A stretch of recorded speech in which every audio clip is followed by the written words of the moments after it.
Então fala você ligado aqui no canal, sou o Eduardo Ferrari e trago assuntos importantes do Vasco. Antes eu peço a sua inscrição aqui embaixo.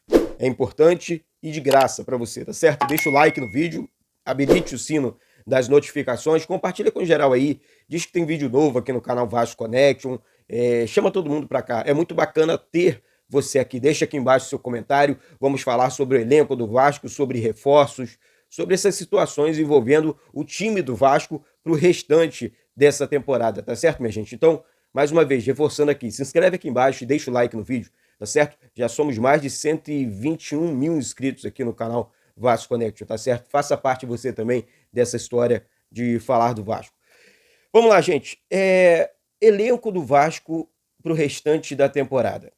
Começamos a temporada com um time legal, sabe? Assim, eu enxerguei aquele time como pronto, sabe, para receber reforços pontuais. Aquele time do início do ano. Quando eu falo do time do início do ano, é um time que ainda tinha Paulinho, que infelizmente se machucou, só deve voltar ano que vem, e Jair, a mesma coisa. São dois, um volante e um meia, né? O Paulinho era um motorzinho desse time do Vasco.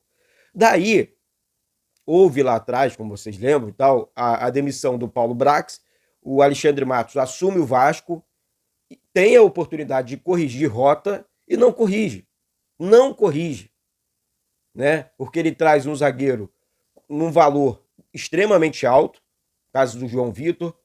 O João Vitor é a contratação mais cara da história do Vasco.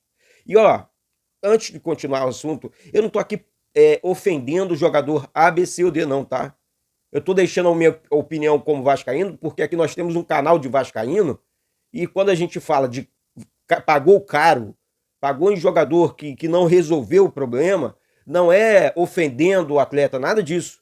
Muito pelo contrário, o Vasco poderia ter feito, sei lá, investimento melhor. O Vasco investiu mal, tá? A grana que o Vasco tinha então na época. Vamos lá. Aí o Vasco contrata João Vitor, contrata Rojas, mantém o Medel, que é um salário muito alto e tal. Só que se você pegar os três jogadores, você não consegue. O João Vitor é o melhor deles, beleza. O Medel é um jogador experiente, pode ajudar. Mas se você, quando você para reparar, não é uma solução. Ó, nós não temos aqui uma solução. Nós não temos aqui uma solução. Então, eu quero a sua opinião sobre isso também. Para resumir, o sistema defensivo do Vasco, eu contrataria mais um jogador.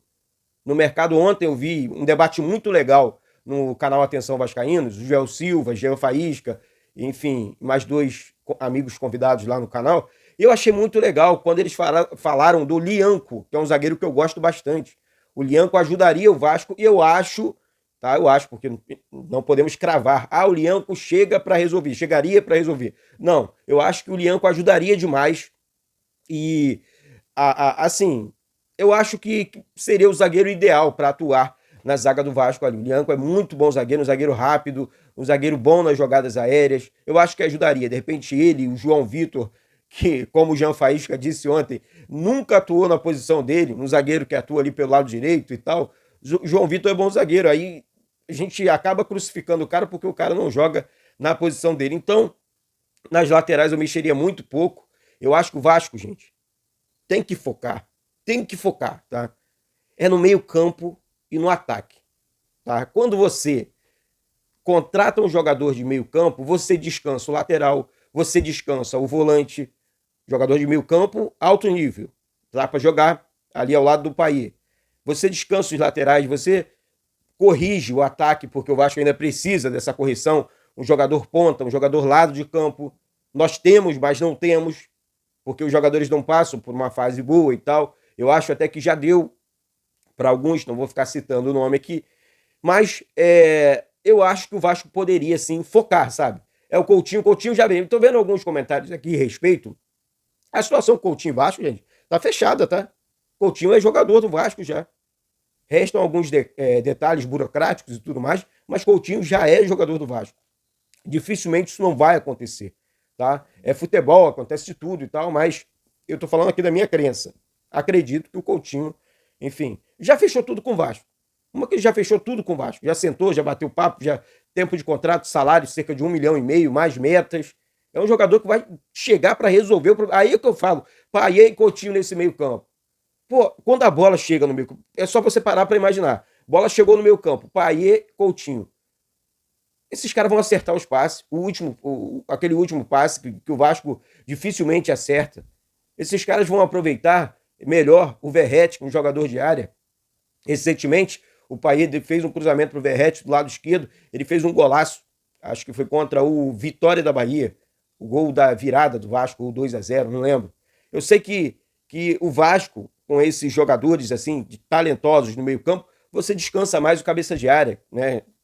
Eu acho que o Vasco tem ali o Hugo Moura, o Vasco tem os Forza. Gente, tô vendo algumas pessoas criticando os Forza. Os Forza é um menino de 21 anos que tem muita bola, tá? Que vai, na minha opinião, vai entregar muito com a camisa do Vasco ainda. Muito. É muito bom jogador os Forza. O time inteiro não tá bem. Pegar o menino para Cristo eu acho até covardia da parte de alguns. É um menino que tá entregando com a camisa do Vasco. Repara o jogo dos Forza. Depois você. É um cara que não aparece muito, ele é cabeça de área. Claro que ele não vai aparecer. Ele não vai driblar 10 jogadores e fazer um golaço. Isso não. Agora, recuperar a bola, entregar uma boa bola pro meio campo ali, pro meio de criação, no caso, eu acho. Isso ele tá conseguindo fazer. É só você parar para reparar. E o Verratti é o nosso centroavantão. Então, eu focaria nesses dois jogadores. Um acima da média, que é o Coutinho, ponto, corrigiu tudo, na minha opinião. Eu acho que aí aquela aposta máxima, não, a chance de erro é muito pequena. Mas um jogador lado de campo, um ponta, tá certo? Então, o Nico Lopes, falamos aqui sobre o Nico, seria esse jogador, na minha opinião. Coloca o Nico Lopes lá na frente, junto com o Verratti, com o Payet e o Coutinho no meio campo. Eu vi alguns comentários de algumas pessoas também pro ataque comentando do Daverson. Seria uma boa o Daverson? Eu acho bom jogador também, mas não seria um jogador de velocidade pro ataque. Ajudaria demais o Daverson, tá? Ajudaria demais. O Daverson é muito bom jogador, mas não é aquele jogador lado de campo, jogador que chega no fundo para fazer cruzamentos, o jogador mais aerístico, não é esse atleta, né? Então, eu acho que tem que ter um foco no Vasco. Tá? Eu acho que tem que ter aquela, corrigiu o meu campo, corrigiu o ataque, beleza, ponto. Entrega para o Álvaro Pacheco. É um trabalho agora que pode ser feito, principalmente, um exemplo, a janela abre no dia 10 de julho. Então, os jogadores chegando agora, eles teriam tempo para treinar, entrosamento com o time, sabe? E equiparação física, que é muito importante. Desculpa, muito importante para qualquer equipe, com o Vasco não seria diferente. Então, eu acho que esses ajustes, e super ajustes, né, no Vasco seria muito, mas muito importante. Antes de pular para o próximo assunto, eu quero falar da 1xBet. A 1xBet é parceira aqui do canal Vasco Connection. Gente, tem um link fixado aqui embaixo desse vídeo, no comentário fixado, da 1xBet, junto ao canal Vasco Connection. Tem um cupom promocional, tá bem legal ali, tá escrito, botei em caixa alta, para você não ter dificuldades. Estamos fazendo um sorteio de 2 camisas do Vasco, tá? Para quem for inscrito na 1xBet aqui pelo canal, tá? Manda o print aqui, pronto. Eu tô demorando para responder algumas pessoas, mas eu vou responder, tá? Hoje ou amanhã, tô respondendo o WhatsApp e colocando vocês no grupo aqui do canal, tá certo? Mas faça a sua inscrição na 1xBet, link fixado aqui embaixo no primeiro comentário. E tem o cupom promocional que te dá direito ali no primeiro depósito. Você depositou 10, vira 20, enfim, 50 vira 100, 100 vira 200, sempre dobra o valor do seu primeiro depósito, beleza? Então vai lá no XBET, que ajudando o XBET você vai estar ajudando o canal Vasco Connection também, tá certo? Pulando aqui para o próximo assunto, algumas pessoas estão comentando sobre material esportivo do Vasco. Saiu a informação de que a Nike seria uma das empresas que negociam com o Vasco para 2025, né? Então, o Vasco teria uma proposta na mesa da Nike para ser a fornecedora de material esportivos do nosso gigante da colina. Sabemos que é questão de valores, né, gente? Sabemos que é grana. Eu gosto muito da capa. Eu acho que os uniformes da capa são muito bonitos, são uniformes muito bacanas, mas é claro que empresas gigantes como a Nike, como a Puma, claro que elas têm interesse em patrocinar o Vasco, o uniforme do Vasco. Então, essas coisas vão acontecer, é normal no mercado da bola. Se tem uma proposta, acredito, uma proposta realmente milionária. Vamos aguardar a cena dos próximos capítulos. Deixa aqui embaixo o que você acha, porque essa é a informação de momento, mas, desculpa, estou com a garganta lascada, tá? Perdão, eu não corto o vídeo, não vou cortar o vídeo, não vou ficar editando, não. Enfim, então a informação nesse primeiro momento é que a Nike teria feito aí uma proposta realmente importante e uma proposta milionária para patrocinar o uniforme do Vasco. Bom, essa postagem do Zé Gabriel, voltando aqui aos assuntos de jogadores, né? Jogadores que eu dispensaria hoje do Vasco, que eu, enfim, abriria negócio. Zé Gabriel, Rossi, Serginho, Maicon, Praxedes, tem mais. Mas abriria espaço na folha aqui, tá? Eu acho que são jogadores que ajudaram, como Rossi no passado, Zé Gabriel ano passado também, Serginho. Serginho esse ano acho que não jogou nenhuma vez, nem como opção. Entrou 5 minutos. Serginho nenhuma vez. Não lembro do Serginho jogando esse ano com a camisa do Vasco, não. Assim, o Serginho entrou no segundo tempo, não lembro. Não sei, comenta aqui embaixo. Você, enfim, Eduardo, eu lembro desse jogo do Serginho. Nesse instante aqui, eu tô gravando o vídeo para vocês, eu não lembro do Serginho entrando em campo com a camisa do Vasco, não.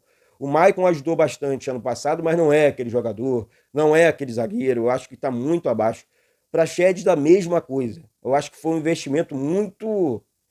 Foi uma canelada do Vasco aqui. Gastou um dinheirão, um jogador que, enfim, que a torcida não suporta, na verdade, tá, Praxedes? Perdão, mas é verdade. Não sei, falta sangue, falta alma. Praxedes muito abaixo da média. O Rossi é aquele jogador que a gente respeita, que a gente tem carinho, mas que também não está ajudando, não está rendendo com a camisa do Vasco. Né? Então, entre outros jogadores. Tem mais jogadores, mas vou ficar falando um por um aqui. Eu acho que o departamento de futebol agora, com o Felipe, enfim, que é um cara que entende de bola, que sabe quem é bom, quem é ruim, quem está entregando, quem não está entregando, vai ser muito importante para o Vasco. Essa reformulação ela tem que acontecer. Essas demissões elas precisam acontecer. As pessoas precisam entender que isso é o Vasco. O Vasco não pode, de jeito maneira, ficar fazendo favor para dirigente e para jogador. Nem para empresário. Essa que é a grande verdade. Tá certo, gente? Então é isso. Um excelente domingo para todos vocês. Estou com a garganta muito ruim. Então é difícil ficar falando toda hora. Tá certo? Direto, na verdade. Tá certo? Perdão, um beijo no coração mais uma vez e saudações vascaínas.